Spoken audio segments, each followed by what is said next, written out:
Yo guys, what's going on? My name's Ben. I've made over $100,000 on my last drop with my clothing brand, and I work with loads and loads of clothing brands to help them scale, mainly clothing brands from $10,000 to $75,000 per drop, and help them add an additional $10,000 worth of revenue, otherwise they don't pay. Yep, that's guaranteed. So before we start the video, I'm going to be going into a good amount of depth about how to really consistently do well with your brand and the biggest mistakes that most brands, even under 10K, are currently making. But if you want to work with me one-on-one, then click that link down below.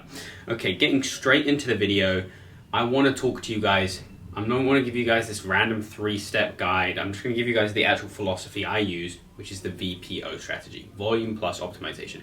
And we can apply this with anything. Let's take something that everybody gets wrong, organic content. You know, if you're a clothing brand, you usually don't have good views, they aren't consistent, you don't know how to get a viral video. Even if you do know how to get a viral video, you don't know how to get a video that gets you sales.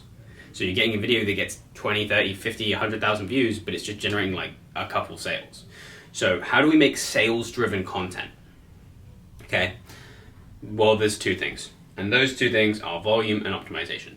So firstly, what almost every brand I've ever spoken to, and I've consulted with a lot of brands, do wrong is they don't actually post that much content. They post one time a day, or they post even less than that, because they want to go for a rare and cool and mystery style aesthetic. The problem with that is that's not how social media platforms work. They don't reward you for barely posting. Okay, so you need to be posting as much as possible. Sounds crazy, but it's true. 3 to 5 times per day.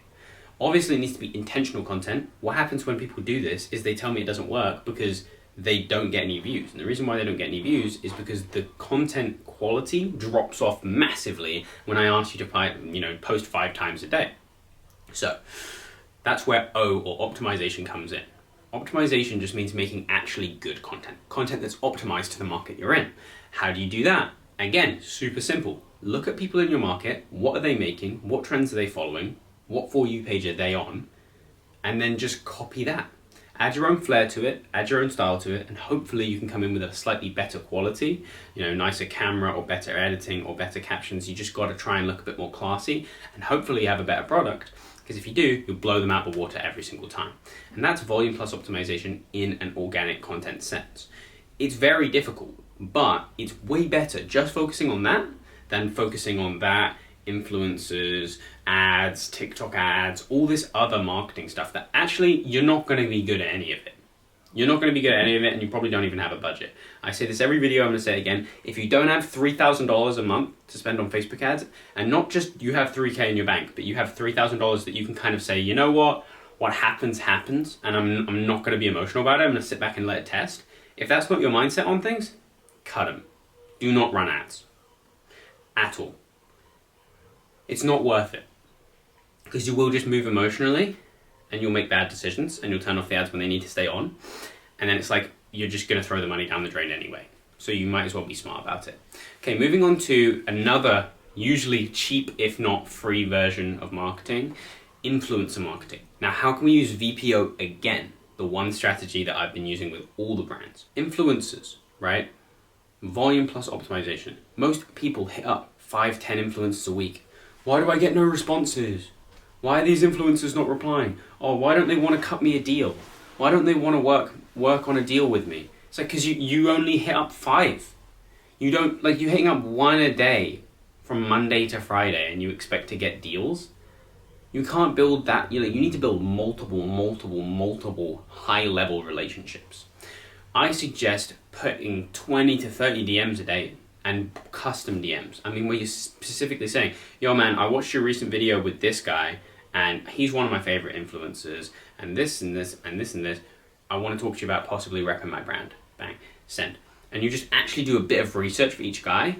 I'm telling you, that's how you actually get responses. And the cool thing is, if you've already worked with influencers in the same niche, you can just throw that in there. Yeah, so we already worked with Sketch, and we already worked with Jinxie as well.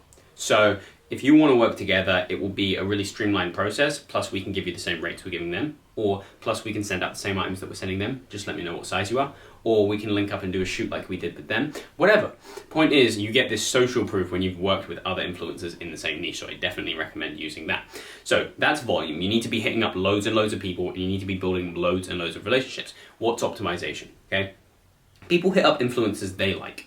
You need to hit up influencers your brand likes. And the less you know about the influencer, usually the better, because you can be emotionless in the actions you do. If you're a fan of this guy or girl, and you're like, wow, I really love your shit, bro. I've had this problem before where I've actually enjoyed someone's content and like followed them and then gone and tried to work with them on a business sense, and it's really tough. It actually doesn't work very well. So in the optimization route, I suggest two things, which is usually you don't need to know them. You don't want to know your influencers. And most importantly, you really want to focus on what does my brand actually like? What does my brand want to do? You know, if you're a normal kind of guy and you have like a kind of gothic brand, and sometimes you fuck with the gothic stuff, but sometimes you're just a normal guy, that doesn't matter. Just fucking do the gothic shit, because that's what the brand is going to represent best. That's what people are going to look at the brand and go, yes, this is what I want. This is what I fuck with. Okay, now finally, let's look at ads. But I just want to remind you guys, if you want to work one-on-one with me and you want to just book a call and just kind of see if we can help you, it's completely free. Click the first link down below. Okay, moving on to advertising.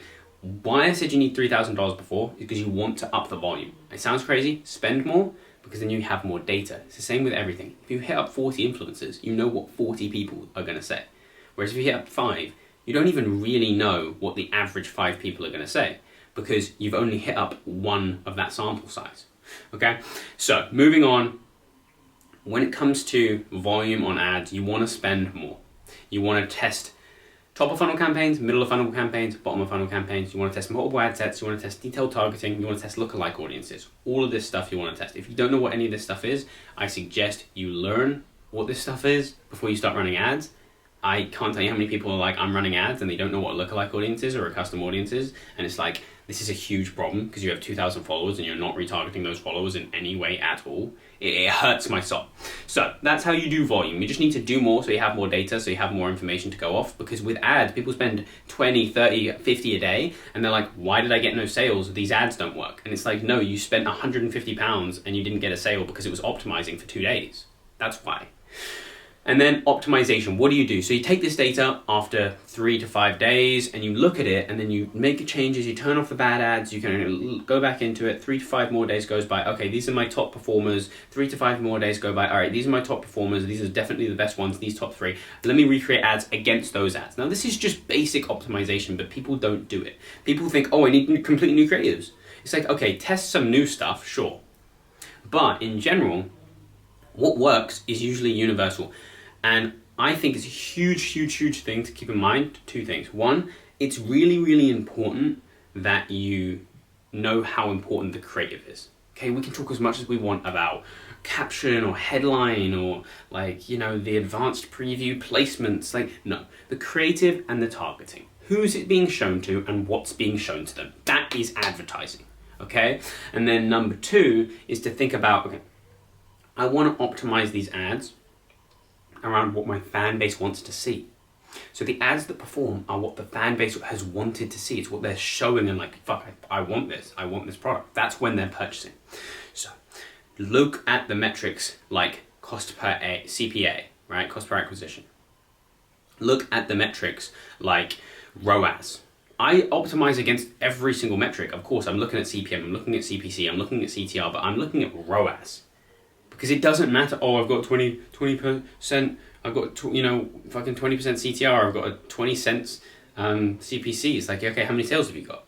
Because over a bigger scale, when you up this volume, the numbers matter. You can't just say, oh yeah, the less important metrics are good, so I've got to kind of keep it on. Because it very well may just be like with CPM, for example, okay, you've got really cheap CPM, it's just being shown to people who don't care. Right, there's always a way around that, but when you get to ROAS, it's just cold hard. You know, it's like, I'm making money from it, okay? So that's how VPO works. Thank you guys for watching. That's just the basic overview of marketing. And again, if you want to work one-on-one, click that link down below. No pressure, but at the end of the day, I genuinely know I can help you. Thanks for watching, peace.